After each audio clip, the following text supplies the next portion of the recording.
வணக்கம். கலியுக சகுனி நேயர்களே, நாம ஒவ்வொரு நாளும் ஒரு சில விஷயங்களை உங்களோட பகிர்ந்துக்கிட்டு இருக்கிறோம். நம்ம கலியுக சகுனி சேனல் மூலமா இன்னைக்கு நம்ம என்ன பேச போறோம் அப்படின்னா, அதாவது இன்னைக்கு நவ நாகரிகங்கிற பேர்ல நகரமயமாகிக்கிட்டு இருக்குது நாடு. அப்படி இருக்கும்போது நிறைய மனிதாபிமானம் உள்ள செயல்கள் பெருமளவுல குறைஞ்சிக்கிட்டே வருது. அப்படி குறைஞ்சு கொண்டே வருவதால் என்ன நடக்குதுன்னா, ஒரு ஒரு சிறு உதவினா கூட யாரும் செய்ய முன்வருவதில்லை. அந்த மாதிரி சூழ்நிலையில தான் இன்றைய தலைமுறையினர் வாழ்க்கை பயணம் போய்கொண்டிருக்கின்றது. நான் சுமார் ஒரு 1990 காலகட்டத்தில் நான் பார்த்த விஷயங்கள். ஒரு ஊர்ல கருப்பசாமின்னு ஒருத்தர், அவருக்கு ஒரு 22 வயசு இருக்கும். ஆளை பார்த்தீங்கன்னா, இன்னைக்கு சினிமாவில் பார்த்து நீங்களாம் பிரமிக்கிறீங்கல்ல, ஒரு பெரிய ஒரு பயிற்சி எடுத்த ஒரு உடல் வாகு உள்ள சில கதாநாயகன்களை பார்த்து, அதே மாதிரி கிராமத்தில் நிறைய பேரை பார்க்க முடியும். அப்படிதான் நம்ம கருப்பசாமியும் அந்த கதையில் வராரு. அந்த கருப்பசாமிக்கு அப்போ திருமணம் ஆகாத சூழ்நிலை. அவர் பார்த்தீங்கன்னா நிறைய வித்தைகள் அது இதுன்னு செஞ்சு அந்த மக்களோட மனதில் ஒரு கதாநாயகன் மாதிரின்னு வச்சுக்கோங்களேன், ஒரு அவங்களோட பொழுதுபோக்குக்கும் அவர் நிறைய பயன்படுவார். ஒரு உரல் கிடக்கும், அந்த உரலை தூக்கன்னா 4 பேர் தேவை. ஆனால் இந்த கருப்பசாமி அதை ஈஸியாக தூக்கி அங்கே நகட்டி போட்டுருவார். அந்த அளவுக்கு திடமான மனதிடம் உள்ள ஒரு மனிதர். ஆனால் அவருக்கு இருக்கிற ஒரு சிறு பிழை என்னன்னா, அவரோட வாழ்க்கையில் அவர் மது அருந்துறதுல கொஞ்சம் வல்லவர். அதுலேயும் அவர் குறைந்தவர் இல்லை, வல்லவர். அப்படிப்பட்ட மனிதர் திடீர்னு ஒரு திருவிழா நடந்ததுன்னு வச்சுக்கோங்க, அதில் தலைகீழ நடப்பார். ஒரு 4 பேரை ஒட்டுமொத்தமாக தூக்குவார். அந்த மாதிரி ஒரு சிறந்த கதாநாயகன் அவர். அப்போ அவர் வாழ்க்கையில் ஒரு திருமணம் நடக்குது. அப்படி திருமணம் நடந்த உடனே அடுத்தடுத்த குழந்தைகள் அவருக்கு 3 குழந்தைகள் ஆகுறாங்க. அப்படி இருக்கும்போது திடீர்னு ஒரு நாள் அவர் காணாமல் போயிடுறாரு. அப்படி காணாமல் போன உடனே அந்த அவரோட குழந்தை முதல் பையன், அந்த பையன் அவங்க அப்பாவை பற்றி அவன் பார்த்தது கிடையாது. அவனுக்கு விவரம் தெரியும் போது அவங்க அப்பா ஊரை விட்டு போயிடுறாரு. ஒரு 5 வயசு இருக்கையில் விவரம் தெரிகிற காலத்தில் அவங்க அப்பா அவன் பார்க்கல. அப்போ அந்த ஊரில் ஒவ்வொருத்தரும் அவங்க அப்பாவை பற்றி கதையாக அவங்ககிட்ட சொல்கிறாங்க. உங்கள் அப்பா ஒரு திருவிழானா இப்படியெல்லாம் முன்னாடி நல்லா ஆடுவார், சில லீலைகள் பண்ணுவார், மக்களை சிரிக்க வைப்பார், ஒரு தைரியமான இந்த ஊரில் இருக்கவங்களால முடியாத விஷயங்களை அவர் செயல்படுத்துவார். உதாரணத்துக்கு அவங்க ஒன்று சொல்லியிருக்காங்க. ஒரு தாத்தா இறந்துட்டார். அப்படி இறந்த உடனே அப்போ பார்த்தீங்கன்னா வெளியூரில் இறந்தவங்கள அம்பாசிடர் காரில், அதுவும் அதுக்குன்னு தனி கார், கருப்பு கலர் கார் வச்சுருப்பாங்க. அந்த காரில் தான் கொண்டு வரணும். அப்படி கொண்டு வர்றதுக்கு முன்னாடி அந்த காரில் பார்த்தீங்கன்னா ஒரு 10 எலுமிச்சம்பழத்தை சுற்றி சுற்றி போடுவாங்க. போட்டு 4 முட்டையை தூக்கி போட்டு அப்புறம் தான் அந்த அம்பாசிடர் கார் கிளம்பி வரும். அப்படி ஒரு தாத்தாவை அந்த கிராமத்துக்கு கொண்டு வராங்க இறந்த நிலையில.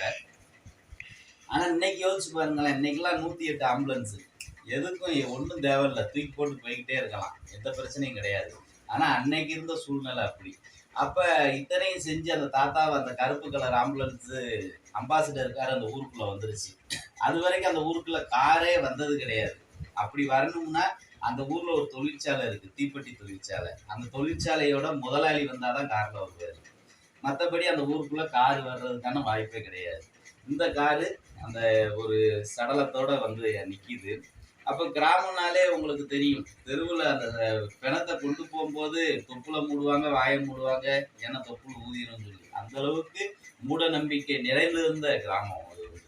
அப்படி சூழ்நிலையில அந்த இறந்த உடம்பு டிக்கிக்குள்ள இருக்கு. அந்த டிக்கியில இருந்து அதை வெளியே எடுக்கிறதுக்கு யாரும் வரல.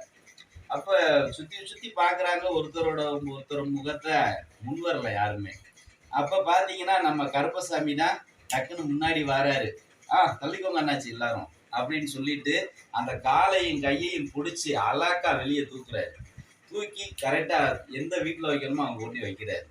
இதெல்லாம் அந்த பையனுக்கு, அந்த கருப்பசாமியோட பையனுக்கு கதையா சொல்றாங்க. இவ்வளவு திறமையான ஆள் உங்க அப்பா, எதுக்கும் பயந்தவர் கிடையாது அப்படின்னு இந்த கதைகளை கேட்டு கேட்டு அந்த பையன் மனசுல நம்ம அப்பா ஐயா ஒரு கதாநாயகன், ஒரு சிறந்த ஹீரோங்கிற மாதிரி உருவாக்கி வச்சுட்டாங்க. இப்படி சூழ்நிலை காலம் ஓடிக்கிட்டு இருக்கு. அப்ப இந்த பையனோட அம்மா வீட்டுல பாவம் அவங்க கஷ்டப்பட்டு குடும்பத்தை வழி கொண்டு போய்கிட்டு இருக்காங்க. கிராமங்களை பொறுத்த வரைக்கும் கஷ்டம்ங்கிறது பெரிய அளவுல கிடையாதுங்க. 3 வேளை சாப்பாட்டுக்கு சம்பாதிச்சா போதும். நிம்மதியா தூங்கலாம் நைட்டு. யாரும் நம்மளை எதுவும் பேச மாட்டாங்க. சந்தோஷமான வாழ்க்கையா இருக்கும். சுத்தி உற்றார் உறவினர். அப்படி இருக்கும்போது திடீர்னு நம்ம கருப்பசாமி அந்த ஊருக்குள்ள என்டர் ஆகிறாரு. வரும்போது பாத்தீங்கன்னா கருப்பசாமி பையனுக்கு அவ்வளவு சந்தோஷம். ஊருக்குள்ள எப்பவும் விளையாட போவான், அன்னைக்கு விளையாட போகல. என்னன்னு பார்த்தா எங்க ஐயா வந்துட்டாரு, எங்க ஐயா வந்துட்டாருன்னு துள்ளி குதிக்கிறான். அப்படி துள்ளி குதிக்கும் போது அந்த சிறுவர்கள் வந்து இன்னமே கருப்பசாமி அண்ணனோட பையன் வந்து நம்ம சேர்க்கக்கூடாதுடான்னு பேசிக்கிறாங்க ஒருத்தனுக்கு ஒருத்தன். அதுக்கு என்ன காரணம்னா கருப்பசாமி அந்த ஊருக்கு வரும்போது இவனுக்கு நல்ல கலர்ல கண்ணாடி, பலூனு, செருப்பு, புது சட்டை, பனியன், டவுசரு இப்படி அள்ளிட்டு வந்துட்டாரு கருப்பசாமி. இதை பார்த்த உடனே அவர் பையனுக்கு தாங்க முடியலை. ஏற்கனவே அவர் அப்பாவை பத்தி நல்ல மூலையில ஏற்றி வச்சிருக்காங்க கதாநாயகன். இப்போ இவ்வளவு வேற வாங்கிட்டு வந்ததால ரொம்ப சந்தோஷமாயிட்டான். அவங்க அம்மா பாத்தீங்கன்னா வீட்டுல கருப்பசாமி அவன் வந்ததுல இருந்து ஒரே கறி குழம்பு தான். நல்ல மனன்னு வச்சு கொடுக்க கருப்பசாமி பையன் வெளியே விளையாடவே போகல. நல்லா சாப்பிட அப்பா கூடயே இருக்கான், விலக மாட்டேங்கான், நல்லா பேசுறான். அந்த கருப்பசாமியும் பொண்டாடிட்ட பேசுறதை விட பையன்கிட்ட அவ்வளவு பாசமா பேசிக்கிட்டு இருக்கிறான். இப்படி போய்கிட்டு இருக்கும்போது ஒரு 2 நாள் கழிஞ்சது. நல்ல கருப்பசாமி செலவு பண்ணிக்கிட்டு இருக்கான். ஒரு நைட்டு பிள்ளைகள்லாம் தூங்கிட்டாங்க. அப்போ கருப்பசாமி பொண்டாட்டி அப்போதான் தனியாக பேசுறதுக்கு ஒரு வாய்ப்பு கிடைக்குது. இப்போ என்னையா என்ன ஊர்ல இருந்து வந்த, நல்ல செலவு பண்ற, எவ்வளோ ரூபா கொண்டு வந்திருக்க அப்படின்னு பேச்சு கொடுக்குறாங்க. இப்படி பேச்சு கொடுத்த உடனே நம்ம கருப்பசாமி மேலே இருந்து ஒரு ரங்கு பெட்டியை கீழே இறக்குறாரு. ஏத்தா கவலைப்படாத, இன்னமே உனக்கு நல்ல காலம் தாத்தா அப்படின்னு கருப்பசாமி சொல்றாரு. சொல்லிட்டு ரெங்கு பெட்டிக்குள்ள இருந்து எடுத்து கத்தையா 100 ரூபா நோட்டு கட்டு ஒன்று எடுத்து காட்டி, பாருத்தா நாளைக்கு நம்ம தங்க கடைக்கு போய் உனக்கு ஒரு தாலி செயின் வாங்கி கொடுத்தா அப்படின்னு சொல்றாரு. சொன்ன உடனே கருப்புசாமி பொண்டாட்டிக்கு அவ்வளவு சந்தோஷம். அப்படியே அவரை கட்டி பிடிச்சு அவர் நெத்தியில ஒரு முத்தத்தை கொடுக்குது அந்த அம்மா. ஏன்னா எந்த ஒரு கணவனும் தன் மனைவியோட எதிர்பார்ப்பை பூர்த்தி செய்யும் போது அவங்க அடைகிற சந்தோஷமே இந்த உலகத்துல வேற எதுவும் கிடையாது. அதுதான் சொர்க்கம்னு சொல்லுவாங்க பெண்கள். அப்படி ஒரு சந்தோஷம். மறுநாள் காலையில விடியுது. கருப்பசாமியோட போய் நகைகளை வாங்கிட்டு வராங்க. எல்லாம் ஊருக்காரங்க தெரு பக்கத்து வீடெல்லாம் பார்த்துட்டு உச்சு கொட்டுறாங்க. எத்தா கருப்பசாமி பொண்டாட்டி எவ்வளோ நல்லா போட்டிருக்கா பாரு, எத்தனை பவுனுத்தா, எந்த கடையில் வாங்கின, எப்போ போயிட்டு வந்த அப்படிங்கிற கேள்வி கதைகள் தான் ஓடிக்கிட்டு இருக்கு. இதுதாங்க கிராமத்து வாழ்க்கை. இப்படியே அந்த கதைகளை சொல்லிக்கிட்டே போகலாம்.